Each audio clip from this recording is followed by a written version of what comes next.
이 새벽에 우리에게 주시는 하나님의 말씀은 열왕기하 12장 1절에서 8절까지의 말씀입니다. 제가 가지고 있는 성경책으로 구약성경 582쪽에 있습니다. 하나님의 말씀을 받들어 읽겠습니다. 예후의 제7년에 요아스가 왕이 되어 예루살렘에서 40년간 통치하니라. 그의 어머니의 이름은 시비아라. 브에세바 사람이더라.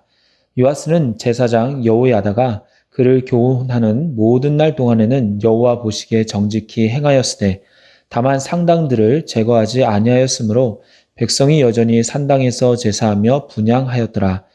요아스가 제사장들에게 이르되 여호와의 성전에 거룩하게 하여 드리는 모든 은, 곧 사람이 통용하는 은이나 각 사람의 몸값으로 드리는 은이나 자원하여 여호와의 성전에 드리는 모든 은을 제사장들이 각각 아는 자에게 받아들여 성전의 어느 곳이든지 파손된 것을 보거든 그것으로 수리하라 하였으나 요아스 왕 제23년에 이르도록 제사장들이 성전의 파손한 데를 수리하지 아니하였느니라.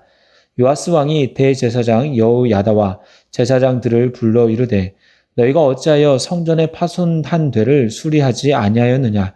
이제부터는 너희가 아는 사람에게서 은을 받지 말고 그들이 성전의 파손한 데를 위하여 드리게 하라.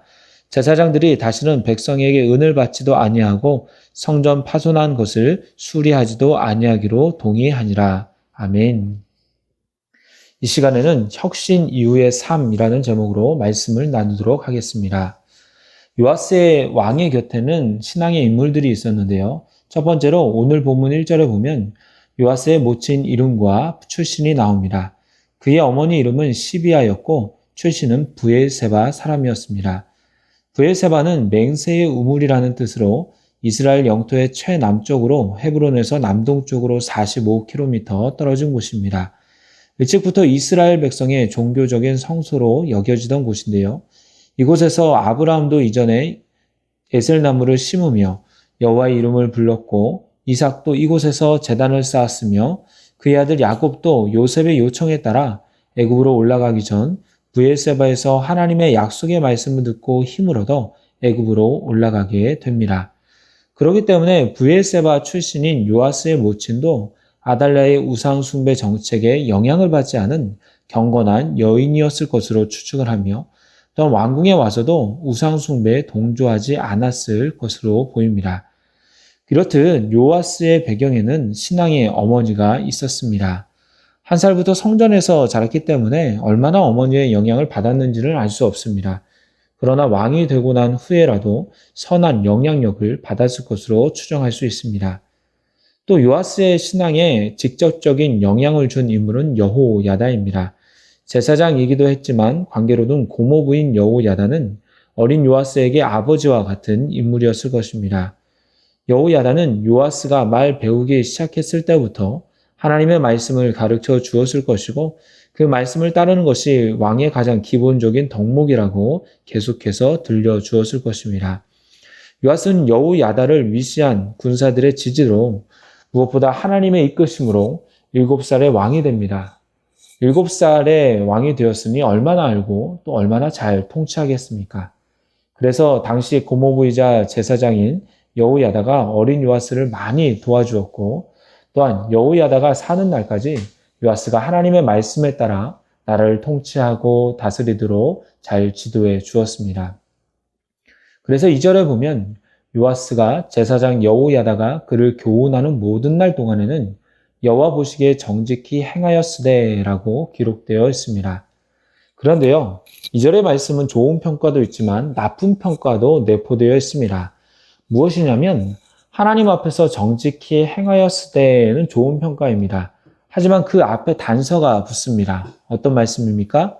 요아스가 제사장 여호야다가 그를 교훈하는 모든 날 동안에는 종합해서 보면 이 말씀은 무슨 뜻이냐 하면 요아스가 7살의 왕으로 즉위하여서 40년간 통치하는 동안 모든 세월 동안 정직하지는 않았다는 것입니다. 자신을 키워주고 왕으로 세운 제사장 여호야다가 사는 날 동안에는 하나님 앞에서 정직하게 행하면서 나라를 잘 다스렸지만 여호야다가 죽은 그 다음부터는 하나님 앞에 정직하지 않았다는 것입니다. 또한 3절에 보면 또 다른 부정적인 평가도 있는데요. 다만 산당을 제거하지 아니하였으므로 라고 되어 있습니다. 산당은 본래 가나안에 사는 원주민들이 우상 숭배를 하던 장소였습니다. 그들은 일반적으로 신들은 높은 하늘에 거한다고 생각했기 때문에 산들과 가까운 높은 산 위에 산당을 지었습니다. 민수기 33장 52절에 보면 하나님께서는 모세에게 가나안 땅에 들어가자마자 이러한 산당을 모두 파괴할 것을 지시하셨는데요. 이러한 명령에도 불구하고 이스라엘 역사상 산당은 계속 존속됩니다. 그러면서 그곳에서 여호와 하나님도 섬기고 지역 우상도 섬기는 일들이 일어났습니다. 열왕기상 3장 2절에 보면 그때까지 여호와의 이름을 위하여 성전을 아직 건축하지 아니하였으므로 백성들이 산당에서 제사하며 라고 되어 있는데요. 솔로몬이 성전을 짓기 전까지는 예루살렘에 성전이 없었기 때문에 중앙에 한 곳에 모여서 예배드리는 곳이 없었기 때문에 어느 정도 산당이 지속되는 것을 이해할 수가 있었습니다. 하지만 예루살렘에 성전이 지어지고 난 다음에는 사정이 달라졌습니다. 하나님께서 신명기 12장에서 말씀하신 택하신 그곳, 즉 예루살렘에서 제사해야만 했습니다. 제사장 여호야다로부터 어릴 때부터 교육을 받고 율법책을 받은 요아스 왕은 이러한 배경과 이러한 사실을 알았을 것입니다. 그렇다면 요아스는 왕이 되자마자 이스라엘 곳곳에 있는 산당을 없앴어야만 했습니다. 하지만 이것저것 타협을 하며 산당을 없애지 아니하였고 성경은 그 탓을 요아스가 산당을 없애지 않아서 백성들이 여전히 제사한다라고 기록하고 있습니다. 이러한 부정적인 평가도 있지만 대체로 여호와 보시기에 정직히 행했던 요아스는 왕이 되면서 하나님의 성전을 소중히 여기며 성전의 부서진 부분들을 보수하려고 하는데요. 5년간의 아달랴의 우상 숭배로 인해서 성전은 방치되었고 또 제사장들의 삶은 말이 아니었을 것입니다. 터키의 갑바도기아에 가보면 기독교의 벽화들이 많이 있습니다. 터키는 성경의 소아시아로서 사도 바울이 전도 여행을 다녔던 곳이고 사도들도 많이 전도함으로써 기독교 역사상 큰 부흥이 일어났던 곳입니다. 그런데 그 벽화들을 보면 하나같이 눈이 파여져 있고 훼손되어 있습니다. 왜 그럴까요? 이전에 기독교가 부흥하긴 했지만 그 후에 이슬람 세력들이 들어오게 되면서 기독교 문화들을 다 훼손시켰고 벽화들의 눈을 파놓은 것입니다. 그래서 예수님도 그렇고 사도들도 그렇고 그 벽화 그림에는 눈이 다 훼손되어 있습니다.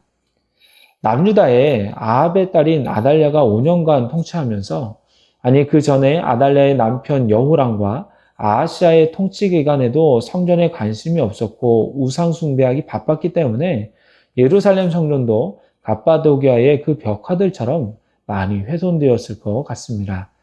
또 이미 솔로몬 성전이 지어진 지 100년도 더 지났기 때문에 시설적으로 또 건물도 많이 낡아졌을 것입니다. 그러게 요아스 왕은 제사장들에게 거룩하게 하여 드리는 모든 은, 즉 사람이 통용하는 은이나 각 사람의 몸값으로 드리는 은이나 자원하여 여호와의 성전에 드리는 모든 은을 받으면 그것을 가지고 성전에 파손된 곳들을 수리하라고 명합니다. 사람에게 통용하는 은이란 인구조사에 의해 계수된 20세 이상의 남자들에게 부과하는 세금이고요. 각 사람의 몸값으로 드리는 은은 장자를 속하기 위해 드리는 속전이나 선한 사람들이 드리는 헌금을 말합니다. 또한 자원하여 드리는 것은 말 그대로 자발적으로 본인이 원해서 하나님께 드리는 헌금입니다. 20세 이상의 남자에 대한 세금과 장자를 위한 속전 등은 강제적인 세금 형태라고 볼 수 있고요. 자원하는 것은 강제성이 없는 헌금입니다. 이러한 돈을 제사장들이 받았지만 제대로 거쳐지지는 않았던 것 같습니다. 결국 6절에 보면 요아스 왕 제23년, 요아스가 왕이 된 지 23년이 지나도록 성전 수리가 제대로 이루어지지 않았습니다. 그래서 요아스는 제사장들에게 그 책임을 추궁하고 이제 새로운 지침을 줍니다. 지금까지 백성들이 드리는 예물을 제사장들이 직접 받던 것에서 성전 안에 봉헌함을 세워서 백성들이 직접 봉헌함에 헌금을 넣게 합니다. 그리고 모아진 돈으로 성전 수리를 하겠다는 것입니다. 당시 대제사장은 여호야다였습니다. 여호야다를 비롯한 제사장들은 아달랴의 정권을 무너뜨리고 바알 신당을 허물고 바알 제사장을 죽이는데 앞장섰던 사람들입니다. 목숨을 걸면서까지 나라의 개혁을 했던 이들이었지만 세월이 지나면서 내부적인 개혁은 실패한 것 같습니다. 게으름과 태만으로 인해서 해야 할 일을 제대로 하지 않은 것입니다. 그러다가 결국 요아스 왕에게 책망을 받을 수밖에 없었습니다. 이제 말씀을 맺도록 하겠습니다. 오늘 말씀에서는 요아스와 제사장들이 나옵니다. 성경은 요아스에 대하여는 여호야다가 그를 교훈하는 모든 날 동안에는 여호와 보시기에 정직하게 행했다라고 하면서 뭔가 찜찜한 평가를 내립니다. 다윗 언약에 근거하여 하나님의 특별한 보호하심으로 인해 7살의 어린 나이에 왕이 되었지만 아버지와 같은 여호야다가 살아있을 때에는 하나님 앞에 정직하게 행했지만 여호야다가 죽고 나서는 그렇게 살지 못했다는 것입니다. 매일매일 하나님 앞에 살아가야 하는 말씀을 기준으로 살아가야 하는 스스로의 혁신에 스스로의 개혁에 실패하고 만 것입니다. 또 다른 인물들인 여호야다를 비롯한 제사장들은 다윗 언약을 기억하며 아달랴를 몰아냈는데 혁혁한 공을 세웠다고 보고 있습니다. 이렇듯 많은 부분에서 공을 세웠지만 성전 수리면에서 조금 아쉬운 부분들이 있습니다. 다윗 언약을 지키는 큰 혁신은 이루었지만 세월이 가면서 하나님께 드려지는 예물을 그 목적에 따라 쓰지 않으면서 그들의 마음이 온전히 하나님의 말씀을 따르지 않았다는 것을 알 수 있는 것입니다. 저를 비롯하여 우리 영혼의 성도들 또한 교회에 있을 때는 모두가 신앙이 좋은 사람들입니다. 훌륭한 크리스천입니다. 그렇게 보입니다. 하지만 중요한 것은 사람의 평가가 아니라 하나님의 평가입니다. 하나님이 보시기에 합당해야 합니다. 교회뿐 아니라 가정과 공동체 내에서도 하나님의 자녀답게 하나님의 사람답게 이 세상의 소금과 빛으로 살아가시기를 바랍니다. 조금의 혁신이 아니라 우리의 삶 속에서 매일매일의 혁신을 이루어 가시기를 바랍니다. 그럴 때에 우리의 삶 속에서 온전한 혁신이 그리고 온전한 주님의 칭찬이 있을 줄로 믿습니다. 기도하겠습니다.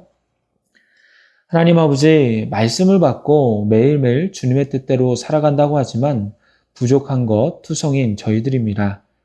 교회에서 피상적으로만 크리스천으로 살아가는 것이 아니라 가정과 일터, 공동체 내에서도 우리들의 마음부터 진실하게 주님의 이끄심에 따라 살게 하시며 성령의 도우심을 받아 이 세상의 소금과 빛으로서 살아가게 하여 주시옵소서. 우리 스스로 변화될 때 우리가 속해 있는 곳이 하나님의 나라로 변화될 줄로 믿습니다. 우리 가운데 온전한 혁신이 일어나게 하여 주시옵소서. 예수님의 이름으로 기도드리옵나이다. 아멘.